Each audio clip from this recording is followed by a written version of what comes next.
Bismillahirrahmanirrahim. Assalamualaikum warahmatullahi wabarakatuh. Kaifa halukum?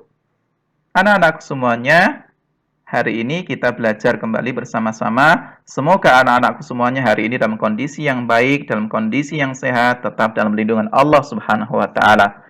Untuk memulai aktivitas pada pagi hari ini, mari kita bersama-sama membaca doa dulu. Bismillah. Dan silahkan disiapkan buku catatan dan alat tulis, catat materi yang penting yang ada dalam video ini. Hari ini kita akan membahas tentang soal latihan penilaian akhir subtema 2, halaman 77 dan 78. Baik, anak-anakku semuanya, kita mulai dari nomor 1. Hewan juga memiliki hak hidup yang layak. Kewajiban kita jika memiliki hewan peliharaan adalah ... Penyelesaiannya D. Semua benar. Penjelasan, kewajiban kita jika memiliki hewan peliharaan yaitu memastikan dia diberi makan setiap hari, memastikan kandangnya dalam kondisi yang bersih, mengobatinya ketika sakit. Soal nomor 2. Hewan akan bergerak ke permukiman warga jika habitatnya mengalami kerusakan. Hal ini bukan disebabkan karena ... Penyelesaiannya D. Keinginan hewan untuk memperluas wilayah. Penjelasannya adalah karena jika habitatnya rusak, maka hewan-hewan akan kesulitan untuk mencari makanan, minuman, serta tempat tinggal. Soal nomor 3. Manusia ... mengupayakan pelestarian hewan dengan menjaga lingkungan hutan tetap asri dengan mengurangi penggunaan hutan untuk lahan komersial. Penyelesaiannya wajib. Penjelasan, salah satu kewajiban manusia dalam memanfaatkan hewan dan tumbuhan yaitu menjaga pelestarian hewan dan lingkungan. Soal nomor 4. Proses pelestarian hewan langka bertujuan untuk ... Penyelesaiannya mencegah kepunahannya. Penjelasan, dengan melestarikan hewan langka berarti kita menjaga ketersediaan hewan tersebut dan mencegah kepunahannya. Soal nomor 5. Kata yang cara pengucapan atau penulisannya sesuai dengan kaidah-kaidah yang dibakukan adalah ... Penyelesaian B. Kata baku. Penjelasannya, kata baku adalah kata yang cara pengucapannya dan penulisannya sesuai kaidah yang dibakukan, yaitu EYD. Soal nomor 6. Kalimat yang mewakili gagasan atau perasaan penulis yang sama dengan pikiran pembaca disebut ... Penyelesaian A. Kalimat efektif. Penjelasannya, kalimat efektif adalah kalimat yang secara tepat dapat mewakili gagasan atau perasaan penulis sehingga dapat menimbulkan gagasan yang sama dengan pikiran pembaca. Soal nomor 7. Wawancara merupakan suatu cara untuk mengumpulkan ... dengan mengajukan pertanyaan langsung kepada narasumber. Penyelesaiannya data. Penjelasan, salah satu tujuan dilakukannya wawancara adalah untuk mengumpulkan data dari narasumber. Soal nomor 8. Pertanyaan yang muncul dalam wawancara biasanya disiapkan terlebih dahulu sesuai dengan ... Penyelesaian, topik yang akan dibicarakan.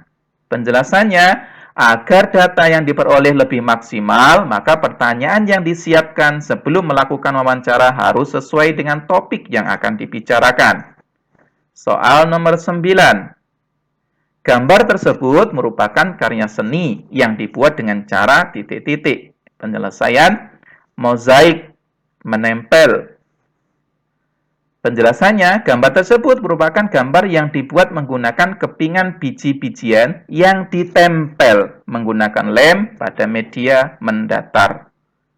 Soal nomor 10. Penilaian terhadap karya haruslah objektif atau berdasarkan ... Penyelesaian A. Keadaan yang sebenarnya. Penjelasannya, setiap karya memiliki kelebihan dan kekurangan, maka penilaian terhadap suatu karya tidak boleh berdasarkan kedekatan dengan teman, melainkan harus sesuai dengan keadaan yang sebenarnya. Soal nomor 11. Ungkapan pujian terhadap kelebihan suatu karya sebaiknya harus titik-titik. Penyelesaiannya tidak berlebihan dan tidak menjatuhkan karya yang lain. Penjelasannya, jika pujian yang diberikan berlebihan, maka si pembuat karya akan merasa terlalu puas, sehingga tidak bisa berkembang menjadi lebih baik lagi. Soal nomor 12. Kritik terhadap sebuah karya seni sebaiknya bersifat titik-titik. Membangun, tidak menjatuhkan, dan tidak sekedar mengemukakan kekurangan yang ada. Penjelasan, kritikan yang membangun bisa memotivasi pembuat karya untuk membuat karya seni yang lebih baik lagi. Soal nomor 13. Gajah Sumatera adalah jenis dari gajah Asia yang hanya berhabitat di Pulau Sumatera. Gajah Sumatera memiliki ciri titik-titik.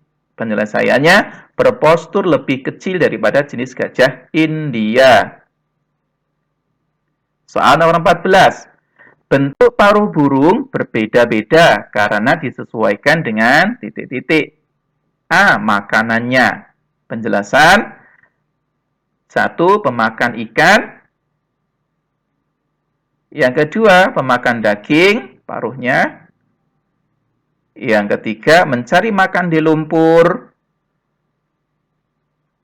Kemudian 4, pemakan biji. Yang kelima, penghisap madu. Yang keenam, pemakan serangga. Baik, soal nomor 15. Burung bergerak dengan cara yang berbeda-beda, yaitu dengan cara titik-titik. Penyelesaian, berjalan, terbang, dan berenang. Penjelasan, 1. Berjalan. 2. Terbang. 3. Berenang.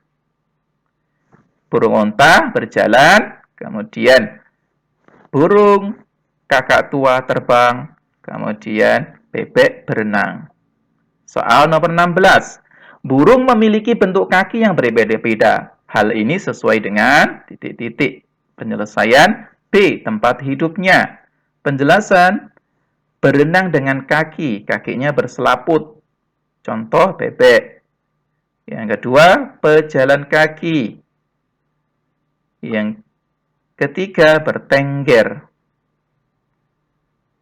Yang keempat, pemanjat. Soal nomor 17. Pelestarian yang dilakukan di habitat asalnya disebut titik-titik. Pelestarian in situ. Penjelasannya, pelestarian in situ merupakan pelestarian yang dilakukan di habitat asalnya. Contoh, Suaka Margasatwa dan Taman Nasional. Soal nomor 18. Pelestarian dengan memindahkan hewan tersebut dari habitatnya ke tempat lain disebut. Penyelesaian, B. Pelestarian ex situ. Penjelasan, pelestarian ex situ dilakukan dengan memindahkan hewan dari habitatnya ke tempat lain. Contohnya, di kebun binatang dan taman safari. Soal nomor 19. Banyak hewan yang diambang kepunahan, oleh karena itu perlu upaya melestarikan dan menjaga hewan tersebut supaya penyelesaiannya tidak punah dan tetap terjaga ketersediaannya. Soal nomor 20. Penyesuaian diri yang dilakukan oleh hewan berguna untuk titik-titik. Penyelesaian, memperoleh makanan, mempertahankan diri dari musuhnya, dan melestarikan keturunannya. Penjelasan, kemampuan penyesuaian diri disebut dengan adaptasi. Kemampuan ini berguna untuk mempertahankan hidupnya. Baik, alhamdulillah pembahasan soal materi subtema 2 sudah selesai. Jazakumullahu khairan katsiran wa barakallahu fikum. Kita tutup dengan doa penutup majelis. Subhanakallahumma wa bihamdika asyhadu an la ilaha illa anta astaghfiruka wa atubu ilaik. Wassalamualaikum warahmatullahi wabarakatuh.